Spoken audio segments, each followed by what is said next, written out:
Hello everyone, welcome to my channel Botany Vibes. In today's video, we are going to discuss about ICMR JRF paper that is of biochemistry.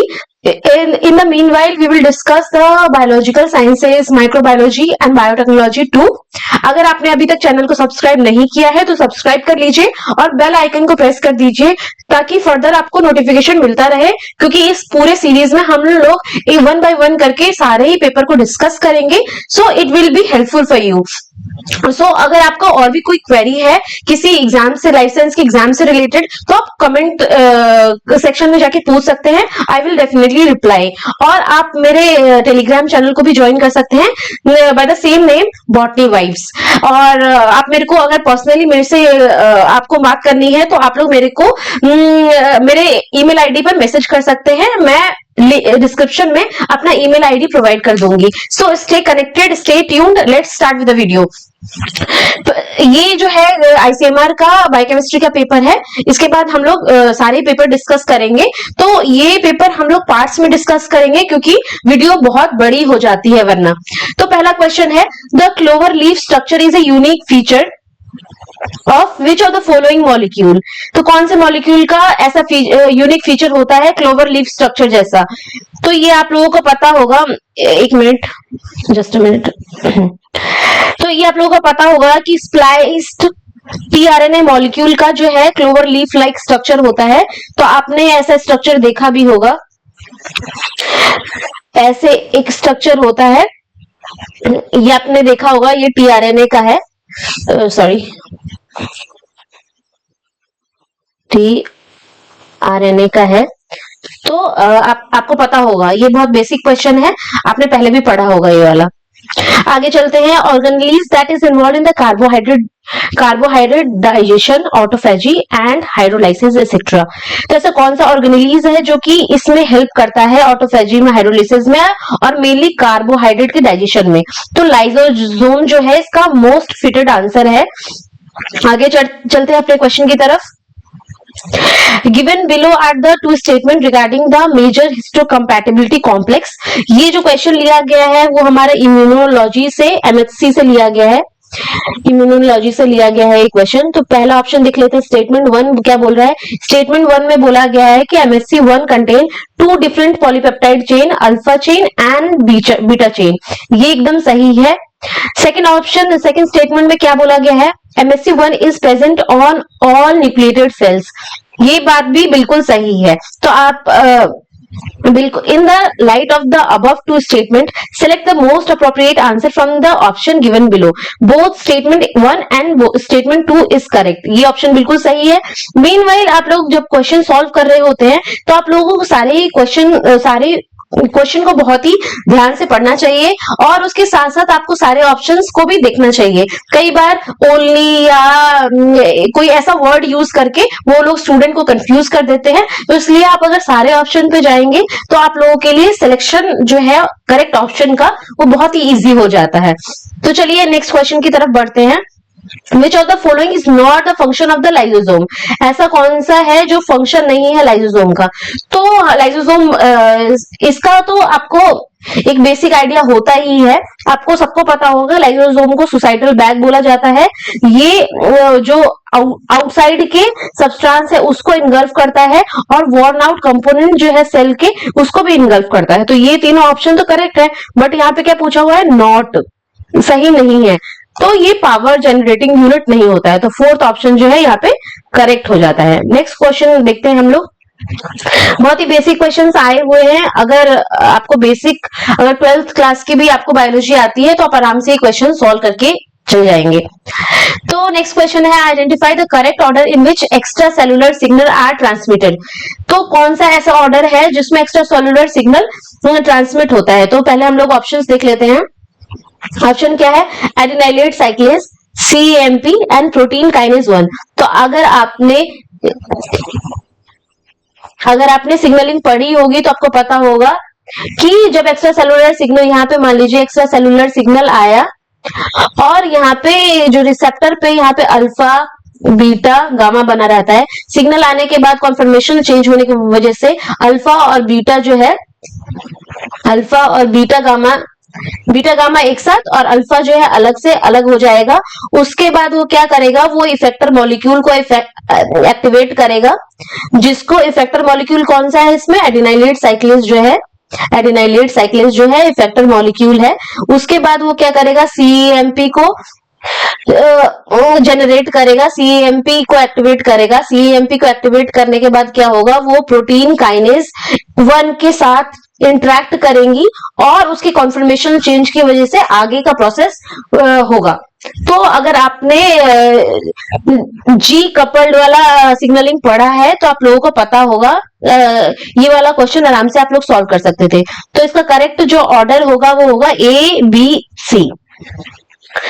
तो next question देखते हैं हम लोग 83 number का। In eukaryotes a citric acid cycle takes place in, citric acid cycle कहां पे होगा eukaryotes में, तो इसका करेक्ट आंसर हो जाता है माइटोकॉन्ड्रिया। आगे बढ़ते हैं। In the cell cycle there are 4 stages M, G1, S, G2. There is another term commonly used, G0. Choose the best described statement for the G0 phase. 4 हमारे स्टेजेस होते हैं, उसमें सबसे पहले जो सेल साइकिल का स्टेज आता है वो G0 आता है। G0, G1, S, G2, M, ये करेक्ट वो है सीक्वेंस। आगे देख लेते हैं हम लोग। Cell at the growing stage, G0 को ऐसा कौन सा जो बेस्ट स्टेटमेंट है वो डिस्क्राइब कर रहा है। सेल ग्रोइंग स्टेज में होता है क्या, सेकेंड ऑप्शन है cell are at the state of the differentiation, नहीं, cell have cease to divide, तो ये ऑप्शन यहां से करेक्ट हो जाता है। सेल को सीज कर दिया गया होता है, वो डिवाइड नहीं कर सकता उस फेज में, तो ये बेस्ट स्टेटमेंट है जो G0 को डिस्क्राइब कर रहा है। Cell are about to double, ये भी गलत है, तो थर्ड ऑप्शन यहां से करेक्ट हो जाता है। देखते हैं यहाँ पे, what happened to transferrin when iron is bound to it and it interact with the receptor, ये ट्रांसफेरिन के साथ क्या होगा जब आयरन उसके साथ बाइंड है। तो अगर आपने ये वाली सिग्नलिंग पढ़ी होगी आयरन की, एक मिनट, तो आपको पता होगा सबसे पहले क्या होता है कि जो ट्रांसफेरिन है, ट्रांसफेरिन जो है वो आयरन के लिए ढूंढता रहता है। जब उसको आयरन मिल जाता है तो वैसे ही वो क्या होगा, इंटरेक्ट करेगा रिसेप्टर के साथ।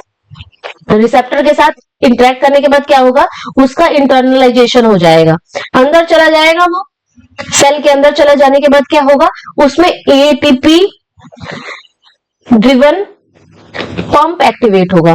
एटीपी ड्रिवन पंप जैसे ही एक्टिवेट होता है वैसे ही उसका जो पीएच है वो कम हो जाएगा। पीएच जो है लो होने की वजह से उसका एसिडिक एनवायरनमेंट हो जाएगा, पीएच जो है कम होगा जिसकी वजह से एसिडिक एनवायरनमेंट हो जाएगा, जिसकी वजह से क्या होगा, हमारा जो ये ट्रांसफेरिन है, ट्रांसफेरिन और आयरन का जो कॉम्बिनेशन है, तो ये दोनों अलग अलग हो जाएंगे।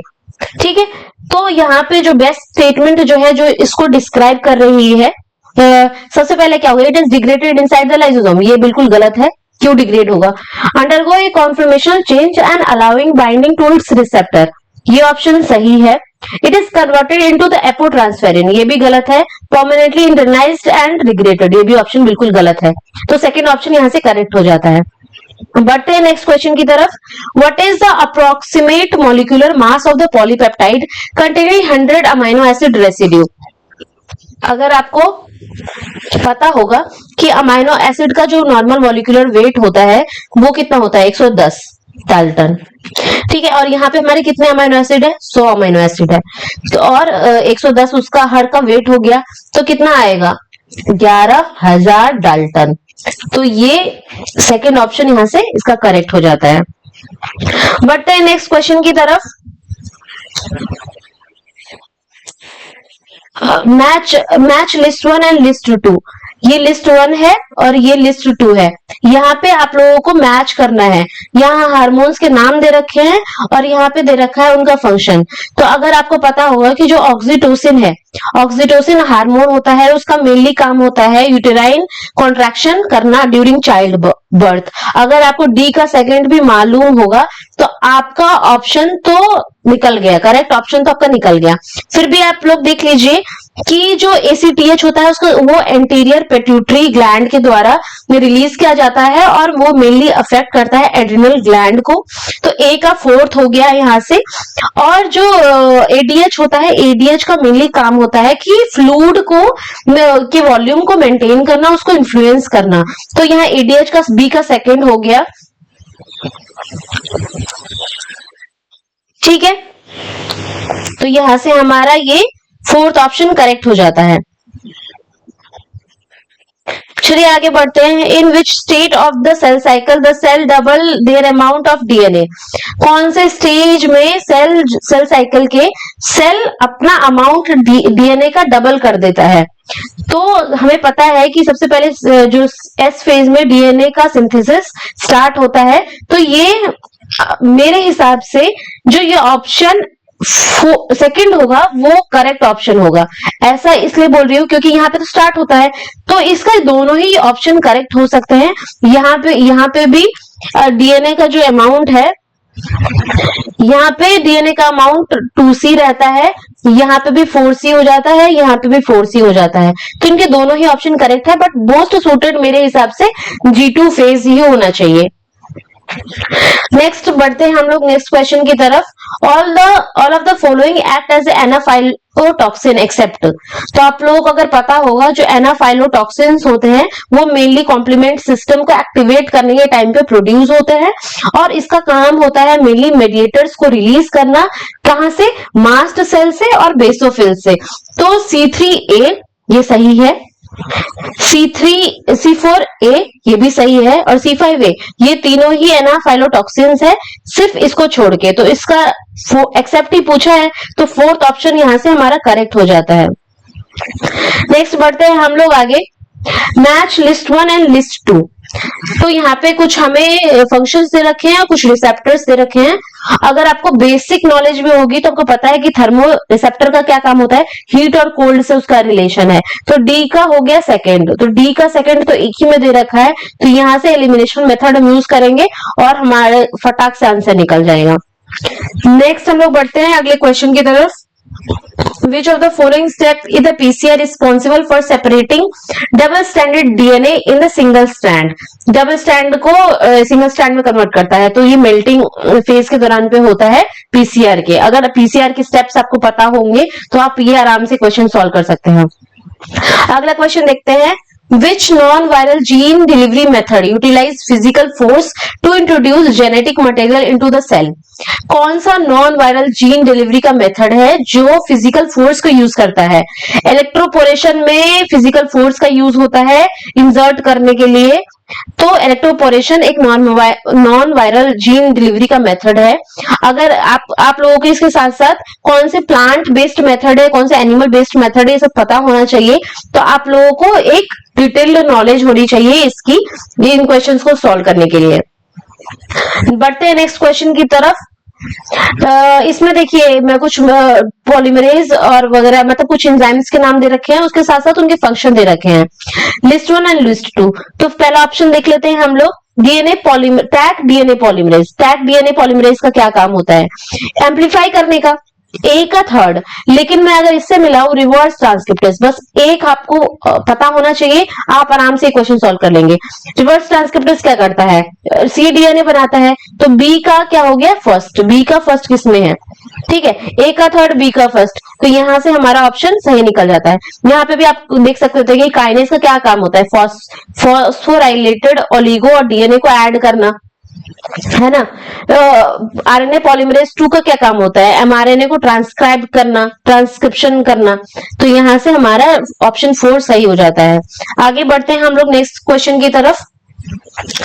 यहाँ पे कुछ मैच द फॉलोइंग दे रखा है। ऑटोट्रॉफ्स, फेगोट्रॉफ्स, सेप्रोट्रॉफ्स, हेलियोट्रॉफ्स। ऑटोट्रॉफ्स जो है यहाँ पे आपको पता होगा हेलियो क्या होता है? हेलियो होता है सेल लविंग, है ना।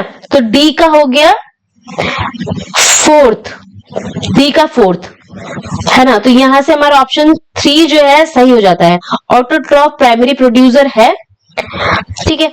और बी का होगा मैक्रो कंज्यूमर्स और सेप्रोट्रॉफ्स तो आपको पता ही है, माइक्रो कंज्यूमर्स। तो यहां से हमारा 3rd ऑप्शन करेक्ट हो जाता है। 95 नंबर क्वेश्चन में यहाँ पे ऑटोसोमल रिसेसिव कंडीशन बता रखी है। ऑटोसोमल कंडीशंस देखिए आप यहाँ पे, सबसे पहले ऑटोसोमल रिसेसिव कंडीशन दे रखी है, दैट मीन्स क्यू दे रखा है हमारा कि 1 इन द न्यूबॉर्न इन 10,000। तो 10,000 autosomal recessive condition affect 1 in newborn in 10,000। What is the expected frequency of the carrier? Carrier की एक्सपेक्टेड फ्रीक्वेंसी बतानी है, तो पहले हम लोग क्यू निकाल लेंगे। यहाँ पे 10,000 आएगा, यहाँ पे 2 आ गया, तो ये क्यू की वैल्यू हो गई।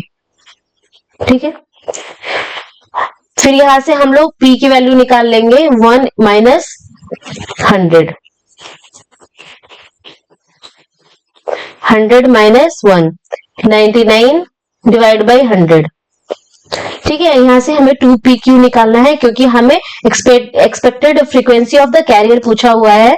तो यहाँ 2 मल्टीप्लाई 99 डिवाइड बाई 100 जो कि p है, और q क्या है हमारा 1 डिवाइड बाई 100। तो यहाँ पे क्या हो जाएगा हमारा 198 डिवाइड बाई 10,000। ठीक है, तो ये हमारा फर्स्ट ऑप्शन जो है यहाँ से करेक्ट हो जाता है। ठीक है, आगे बढ़ते हैं अपने क्वेश्चन की तरफ।